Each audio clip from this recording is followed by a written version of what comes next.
from all around Geelong. I'm here to tell you how football is. Good morning and welcome again to the GDFL Footy Show, coming to you out of Geelong on another beautiful Saturday morning. Yes, finals time still.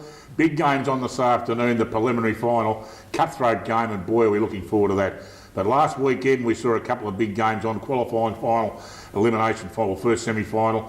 East Geelong Eagles, well, they're absolutely on fire when they destroyed the Bannockburn Tigers and put them right out of contention for the 2012 Premiership flag. Josh Bowman, 7 goals, and of course the Whitley medalist of 2011, Lucas Murphy, booting 5 goals. Very strong there indeed by the East Geelong Eagles. They're looking forward to a preliminary final encounter on this afternoon with the Tommy Tigers. And on Sunday, it might have been Sunday, was it Saturday? Help me out, Grubby. Saturday, Belpost Hill Thompson, mate. Got me. That was the day that Eric wasn't there, because he was down at Simmons Stadium with the past players of the Geelong Footy Club. The Belpost Hill Panthers, they flex their muscles. They've been a great team all year, gone straight into the grand final with a very good win over the Tommy Tigers, with Justin Tarr kicking 5 goals. But Lucas Forbes for the Tommy Tigers kicking 4 goals, a great effort indeed. Hello, I'm Dick Philpott, and once again, for the second last time this year, I've assembled some of the biggest names and brains in country football to eradicate, adjudicate, communicate, but definitely not procrastinate. He is the #1 commentator in local footy, back from Simmons Stadium on his little extended leave last week. Eric Nicholls, g'day mate. Good morning, Dick. Nice to be back again. And yeah, I was there Sunday, but I couldn't find you. No, I was there earlier for the Sunday or Saturday. Sunday. It was Father's Day, because you had commitments, and I thought, well, I'm seeing it's Father's Day, I can stay home and let the grandchildren crawl all over me, which was pretty good. I'm waiting for a gag from Grubby saying that, because he reckons I'm a jumping castle. Well, that's not really true at all. But no, nothing like the Yanks. Don't be stupid, Noel. It was really silly that. But Eric, I've got to tell you a story. Grubby went to the doctors this week. Oh yeah, what happened? Well, apparently he had a strawberry coming out of his ear. Is that true, Grubby? A strawberry coming out of his ear? That's correct, yeah. It is true. And you know what the doctor said? Huh? Don't worry, Grubby, I've got some cream for that. Is that good, Grubby? They're not getting any better. They are getting worse. I've got a million of them. Unbelievable. Oh. Now, we've got to say congratulations too, folks, because as you can see here, there's a big pink balloon behind me, or 2 of them there. Look at that. That reminds you, I'm not going to say that. And, of course, Fiona, our lovely presenter of the netball show that precedes our show every Saturday morning, gave birth to a beautiful little baby girl called Hazel. And we congratulate Fiona. What a great effort indeed. And Fiona and I got something in common. We sit in front of the desk and you wouldn't know that we were a little bit tummy-fied, folks. So there you go. So well done, Fiona. And fantastic effort indeed. That's great. So I know that Donna and Amanda were very, very happy with that fantastic news, Eric, because another little girl. I don't know how many kids has Fiona got? We would not get into that. I have no idea. Oh, we'll leave that alone. We haven't got a clue. We've got one other? That's it. Oh, that's it. Okay, Hazel, well, you're the only child. That's very good. Fantastic. So, Eric, you missed out on the big clash on Saturday, which was the Belpost Hill game. Yes, I did. I've got that right. You've done well. But I'll let you talk about the East Geelong Bannockburn game. Was it a surprise result? I mean, Bannockburn didn't come in with the greatest form, and East Geelong, well, they fell into the final 5, the last hurdle, but going along all right at the moment, the Eagles? Well, right at the moment, they could well create history because... Excuse me, mate, is there any danger you might introduce me tonight, or what? or you just want me to nick off? No, we're not going to cut. What do you want to cut for? Geez, I tell you what, folks, he wants to cut. All right, we forgot to introduce him. No, not we. You're trying to put the blame on Eric now. They said we had to stretch it a bit in the first segment, folks, so we're going well with this. Yes, we forgot to introduce the smallest man in country football, where actually he was seen going down the highway, and I think it was Eric that said, Noel Fanning said he was driving down the highway, he saw a car doing 110 k's down the freeway that looked like it didn't have a driver. That's right, he is the smallest man in country football. Richard Grubby, Cations. How are you, mate? Good, mate, and it could have been me. I was doing 160. But mate, obviously you didn't listen to the footy on the radio on Saturday. I did listen to the footy. Get it over and done with. Because if you did listen to it on the Saturday, you obviously wouldn't be calling Eric the #1 caller anymore. No, sorry about that. I told Andrew Downey he was the #1 caller the other day, so we've got a gaggle of them at the moment. But I must admit I owe you some money, mate. What happened? Well, you did say that Corio have never won a flag. I did. And you said they probably never ever will win one. Careful.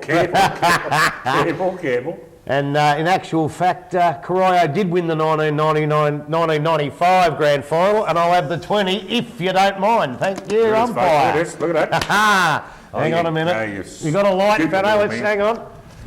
Look at that. Oh yeah, looks all right. Looks all right. Thank you very You much. silly little man. Never ever argue with someone who knows, mate. I must admit, I was sucked in completely. Then I thought it was the year that North Geelong was runners up, and it was '94 against Anarchy. It was all right. I get out of it a little bit, but I apologise if you want to cry. I don't know where I was in 1995. I must have been off the planet somewhere. Eric, tell us about the East Geelong Belpo Steel game. Fantastic game, Dick. Thanks very much.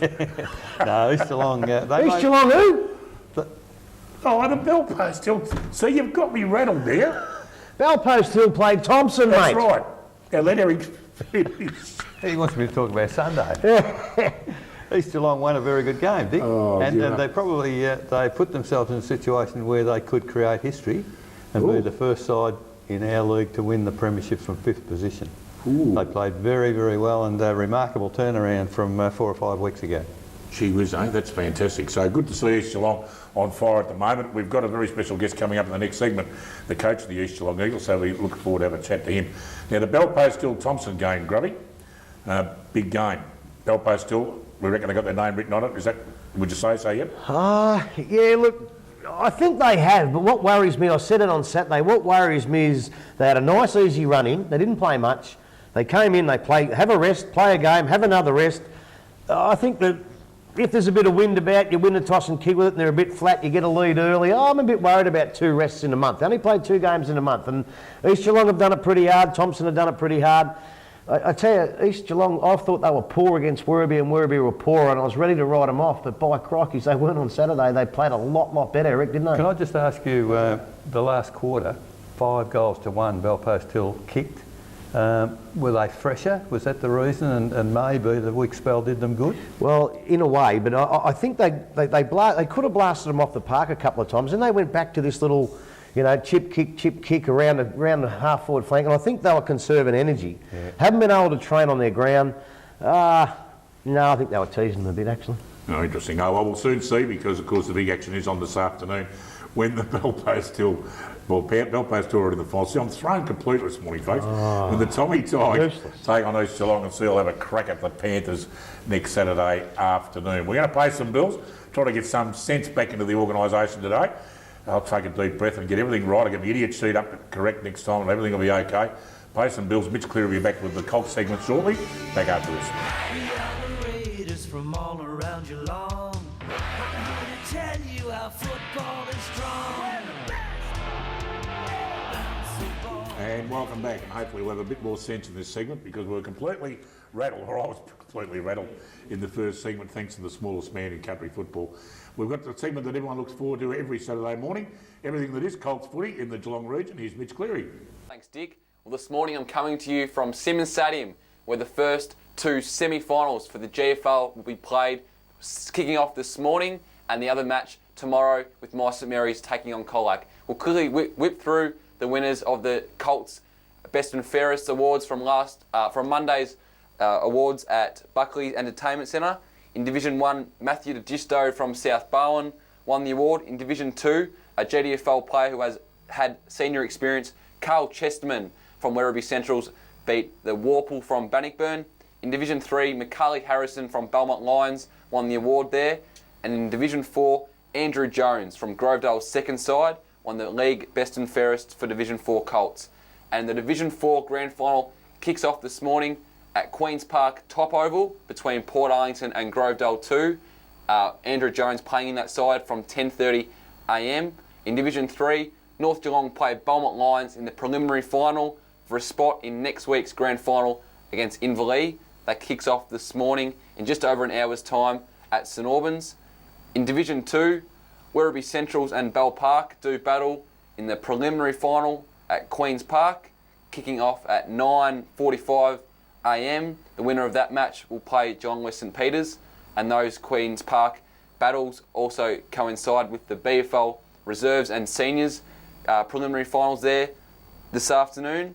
And in Division 1, as I said at the top, My St Mary's play Colac in the second semi-final tomorrow at Cadinia Park behind me.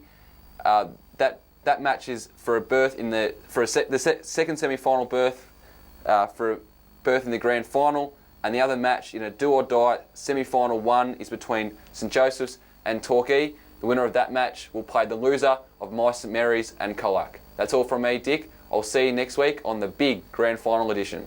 Thanks, Mitch. And Mitch Cleary will be back again next Saturday morning for the very last game of the season, our last grand finals. I'm glad this is nearly all over, folks, I'll tell you, because I couldn't cope with what I just saw then. I don't know what it was, but I just thought, did I post that letter this morning or didn't I? I can't remember what made me say that. We've got a very special guest on the show this morning, which I hope we can get through without Grubby being stupid in the background. He is the coach of the East Geelong Eagles, and we've seen him before on the show, and he's doing a great job, and he moves through to the preliminary final this afternoon. He is Tom Perrett. G'day, Tommy. Hi, how are you? I'm good, mate. Thanks for coming in on Saturday morning, particularly when you've got such a big game on this afternoon. Everything going all right out there? Everything's obviously going all right. You fell into the final five thanks to North Geelong not beating Winchelsea by another 30 goals, but that's okay. But going along all right at the moment, you must be pretty pleased to make the prelim. Yeah, well, we're happy with where we're at the moment, but like we speak about as a playing group and as a coaching group at the club, we're not exactly satisfied at the moment. We came into the season pursuing some goals, and the first one of those was to get to the finals. And once we were there, we obviously then reassessed and we thought we can do some damage in the final series, and we're looking to hopefully continue to do that. Tom, how's it feel Saturday morning before your first coaching experience in the preliminary final, having worked behind the scenes for a couple of years, particularly with Scrobber? How do you feel this morning? I'm excited. I wish I was playing, to be honest. Having played in a few preliminary finals, I always enjoyed playing finals footy, and to coach finals is obviously a little bit more mentally taxing, I suppose, than it is physically, because I don't have to get out there and play. So it's more of a mental preparation than it is a physical one for me. So up nice and early, going through my notes and my opposition analysis, and yeah, I'm ready for this afternoon. Does it give you a bit of a fright when you start going through your notes and you look at East Geelong versus Thompson round 5, 114 to 82 down, and round 16, 137 to 44 down? Does that give you a fright? The one in round 16 wasn't a flash day. No, that wasn't. I think you guys were there for that. Yeah, And, that's one that, ever since then we've set ourselves to come out every single week and atone for that. And we embarrassed ourselves and the jumper. And it's a proud football club, the East Geelong Football Club. It's 132 years old, and to come out and perform like that was not good enough. And we disappointed a lot of people that day. And today, hopefully, we can go a long way to setting things right. I know you probably don't want to individualise from last Sunday, but Bowman and Murphy, two key forwards, kicked something like 13 goals between them. What a huge asset to have focal points like that. Oh, most definitely. And also, we didn't have Ryan Closter, our centre forward from last year, playing on the weekend. And Ryan will play today.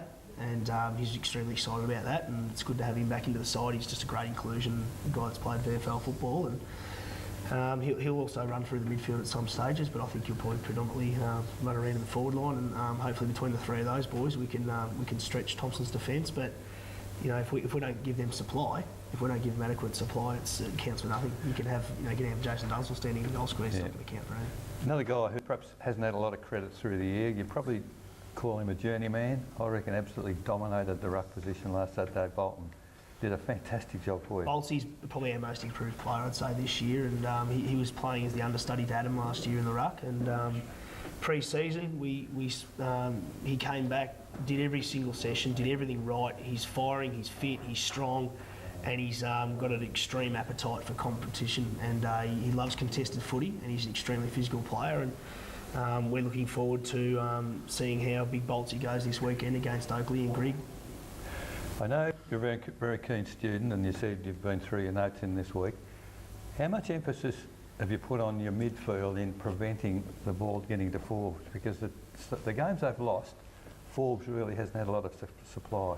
I think when we played round 16, Thompson just absolutely dominated our midfield and just beat them into submission, and that's something that we need to rectify, and we need to rectify it quickly. And so today our focus will be hopefully, obviously, getting our first use through Bolts and winning contested footy and hopefully winning more than our fair share of the clearances, and then we can go a long way towards providing, like I said before, supply to our forwards. And then if our forwards are getting supply, it's obviously not going to be going up the other end so much. But look, on the rebound, it's about trying to slow down Thompson's movement of the footy through between the 2 50-metre arcs, and hopefully we can, hopefully the supply to Luke will dry up because he's a quality player.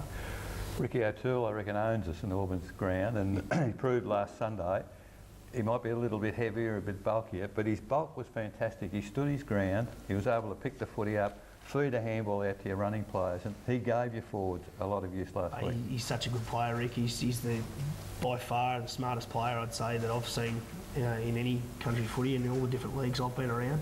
He just knows where to go, and he's although people say he's a bit older now, it doesn't count for much because he's pretty fit. He looks after himself and he prides himself on covering a lot of ground, and he's, like I said, he's so smart. He puts himself in the right spots and he uses the ball so well, and he provides run. Like I said the other week, he provides so much run to blokes like Andrew Challis and Jeremy Power and Kyle Robertson, Jesse Mawson, those types of guys, Hayden Ververs, Luke Popple.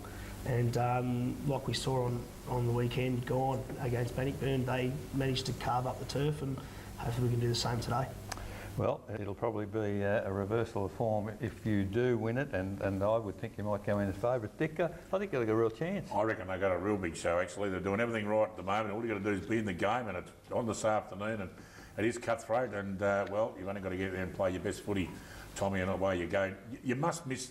I know you don't want to get dwell on the past, but you must miss a bloke like Adam Scrobelak on that side. Oh, we do miss Adam. We miss his presence around the club. Yep. But, wouldn't you love to be going into a finals game with the big fella there, though? I mean, it's hard to cover a bloke like that when he's missing in it. Oh, blokes like him don't get any shorter as the day goes on. And as look, we spoke to Adam at the start of the year about what he assessed his options, and originally he was going to play, but unfortunately, the weeks that they had off at Port Melbourne were the weeks that they ended up playing in the Foxtel Cup. So he had commitments elsewhere, and he spent one of those weekends in Darwin, another one at the MCG, and another one they flew to Perth at Patterson Stadium. So that was those 3 games we sort of needed him, or we wanted him to sort of qualify himself for, but it wasn't to be. Well, Tom, all the very best this afternoon, mate. I hope you do well, and I hope to see you on the show next Saturday morning, because we're going to have the 2 competing coaches side by side with the Premiership Cup. So I hope you're one of them, mate, sitting beside Brett Gregic, okay?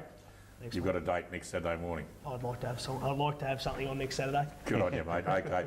Tom Perrett, the coach of the East Geelong Eagles. We wish them all the best of luck this afternoon. For a couple of really quick results here for the Colts League, the Rainbridge medalist Macaulay Harris of the Belmont Lions won, so I know our floor managers are very happy about that. In the Colts League Division 2, the best and fairest was Carl Chesterman from the Werribee Centrals Footy Club, and the Spirit of Football Best Club in Division 2 of the Colts as well, the Werribee Centrals Footy Club. What a great effort indeed. We're going to take a short break. When we come back, talk about all the action on the preliminary final this afternoon. St Albans back up. We are the Raiders from all around Geelong. I'm here to tell you how football is strong. And welcome back. And yes, it's preliminary final day this afternoon, and we are looking forward to that. Those Tommy Tigers get out there against the East Geelong Eagles. It's local derby day, Thompson and East Geelong. It'll be an absolute beauty, and you can all hear it on 94.7 The Pulse from about 1:30 this afternoon, with all the boys there giving you a blow-by-blow description of what will be a fantastic game of footy. Eric, I'll start with you. This is a local derby, and these 2 sides, not much love lost, and they're going to have a real crack, I reckon. Oh, no doubt about that, Dick, and the end result is a place in the grand final, and we all certainly looking to that. Grubby, perhaps just starting with you there, mentioning to Tommy Perrett, 2 devastating defeats from Thompson through the year. Do you think that'll have any effect on East Geelong, or do you think it might have a positive effect? Oh, look, I think it has to have some effect. It's got an effect on me when I go for my tips, I tell you, because the last time we saw them, Thompson obliterated them. Now, I know East Geelong are playing better now, and Thompson have a few more blokes out. But I think I heard you actually say that East Geelong may go in favourites. You only said that because Tommy Perrett was here, because they couldn't go in as favourites, surely. Well, why couldn't they? I thought, from what I've been told, Thompson were fairly ordinary last week over the whole of the 4 quarters, and particularly the last quarter. East Geelong, they were devastating on Sunday. I don't think I've seen them play as well as that for 2 years. Well, I think it's the opposition. That's what it was. That's because, let's face it, Pricey early in the year, Paul Price called Bannockburn flat track bullies, right? And for most of the year, that's what they were. I would have thought anyway. They didn't beat the sides above them much. And to be quite honest, the opposition that Thompson had, are the best side for the last 3 years running. They're going to be playing 5 grand finals in a row. And they were up with them at half time. So I don't think they were poor at all, Thompson. Matter of fact, till half time, I thought they were damn good. Okay. Best for East last week, Bowman, Bolton, Murphy, O'Toole, Mawson, Chalice. Great players. I suspect they would have to be in their best half a dozen again today for them to win. Oh, there's no doubt about that. There's probably one that you got left out. I don't know who left him out, but Kyle Robinson was nearly my 3 voter. He was fantastic too. I think they've missed him. Yeah, look, somebody said to me on Saturday they'll haven't got enough pace through the middle, East Geelong. Well, I don't know, I can't remember who it was, but mate, I tell you, Chalice, Ververs, they've got pace to burn through them. That's what won them the game. We'll go back to the game at Thompson. Douglas, Atkinson, Steve McLeod, Warland, Clark. All probably in their best players along with Forbes that day. Not one of those appeared in the best players last Saturday. No, and they weren't either. Okay. Although I thought Stephen McLeod was good, and I thought Forbes was pretty good. That duel between Forbes and Addy was an absolute ripper. Forbes looked like he was going to kick 10 and win the game for Thompson. And then Addy beat him one-on-one a couple of times, and it was just a beautiful duel to watch. Addy might have shaded him. If he had to kick one more for 5, maybe Forbes. But Addy was fantastic. Douglas, Clark and those blokes, we've seen them play terrific. I thought they were down a bit. They'll have to play well again this week. Don't worry about that. Interesting to hear Tom Perrett's thoughts on clearances from the middle. If Ricky O'Toole plays as well as last Sunday, it'll certainly give East an advantage. But Thompson, throughout the season, their clearance work's been very good. Oh, and it has too. And Brent McLeod is the leader of the pack there. Yeah. But White's pretty good in there as well. And they've got a few blokes in there that can get the ball out. I think they probably, even though Ben Bolton was absolutely sensational last Saturday, I think he's going to have a little bit of trouble with Big Grig. He's like Haggerbol's, who he was on last week's only about 6'2", but Grig's a little bit bigger. So I don't think that the East Geelong Meddy Bolton will probably get the tap outs, and I think Grig will control that, Eric. The only real concern I've had through the year, particularly the second half of the year, was Thompson's back half. Now, they certainly made a lot of the Bannockburn game, they played brilliantly. The back half was outstanding. They really need to stand up today for them to win the game. Well, you would have to say that, because I thought, look, Bowman was fantastic, but the catalyst up there was Lucas Murphy. He came out to centre half forward a few times. We know he's a good kick for goal, although he didn't show it against Werribee, but that was just one of those things that happened. But when he gets the ball, runs out at centre half forward and gets it, he puts it straight down an opponent's throat. His delivery, his field kicking is sensational as well. And I think he set young Bowman up for a few of those goals. I thought he was great, Lucas Murphy. And it just sort of worries me a little bit today, and I'm probably putting East Geelong's case for a win here, but their run-off half-back with Robertson in particular, who you mentioned, it was a lot better than Thompson's had been the previous week. That whilst they defended very well Thompson, they didn't bring it forward that well. No, they probably didn't either. They probably played well against the win. Menzies running down that wing, he showed some pace as well. And I think, as we said on Saturday, it'd be great if Menzies gets the ball and flies down the wing with Chalice after him. It'd be like the Stall gift. It'd be great to watch. Oh, absolutely. And on ball, like Douglas in the game at Thompson was brilliant. Kicked 3 goals and was an outstanding player. I think Warland played well again that day. They'll have to be on song again today. You sort of repeat yourself, I guess, but when they win, those players are their good players. Well, they were, and we saw that game, and you just wonder how the East are going to turn it round. And what probably keeps bringing me back to the point is, for the whole of the 18 weeks in the home and away season, there were 2 standout sides. Now, even though East Geelong played well against Werribee a bit, and then better last week, I still think the 2 sides at the top had the most class, and I think that's who will play in the grand final. Bolton and Grigg will be an outstanding battle today, I reckon. Bolton probably a bit more mobile, a bit more agile. Can Thompson cover the guys they lost in that game against East Geelong? Bowles in particular, Voss, to a lesser extent Forbes, all big guys. It's a bit hard to tell, because last week they decided to start Grigg up forward and Oakley in the ruck, and Oakley's probably not quite big enough either, is he? But he does jump. He does jump, but he can't do it all day. So, and Grigg will have to come in at some stage. Grigg going down forward was a non-event, because they've got Forbes down there anyway. They probably should keep him off and rest him, properly rest him. So if you go back 3 or 4 years, and I guess I probably saw Thompson in their halcyon days, Dean Oakley was a young, mobile, high-jumping ruckman. Had a lot of stamina and was a good player for them. Oh, he was. And look, they've got a lot of good players, Thompson, but I tell you what was one of the highlights, and this is going to surprise you. The highlight of last week was the look on your face when Cogsy brought that big plate of food out. You couldn't believe it, mate. That was too much for me. I reckon the look on his face was like, thank God Dale Smythe's not here. Well, Dale Smythe didn't have a patch, did he? Wouldn't have a chance. Would not have a chance. I ate nearly the whole plate. Grubby wins hands down. Unbelievable. Well, that's great. Well, look, I tell you what, it looks like the winner this afternoon, you reckon it'll be Tommy Tigers, Grubby? I'm going for Thompson. Yep. They've been the best side, or equal best side all year, and I'm going to stick with the class. Eric, you would agree with that? No, I might go for East. East, Oh, but okay. I reckon the winner today could well be football. With that last weekend, I think they're two great games of footy. Well, yeah, the first week I thought we had pretty ordinary games of footy, and we really redeemed ourselves and had some terrific games last week. Well, fantastic. Have a great call this afternoon, guys, and of course you can hear the boys on 94.7 The Pulse this afternoon from 1:30. It'll be a fantastic call, and I'm going to the Tommy Tigers. If the wallet crumbles, I reckon they'll be right, and of course it'll be a fantastic grand final next Saturday. More about that on next week's show. Okay, now, next week's show, of course, will be grand final show. I know we'll have the mayor in if Tommy Tigers gets through, and we're going to do it all together with the netball girls as well, so we should be having a fair bit of fun. We'll have a great afternoon in footy. You make sure you do too, folks. Tune in to 94.7.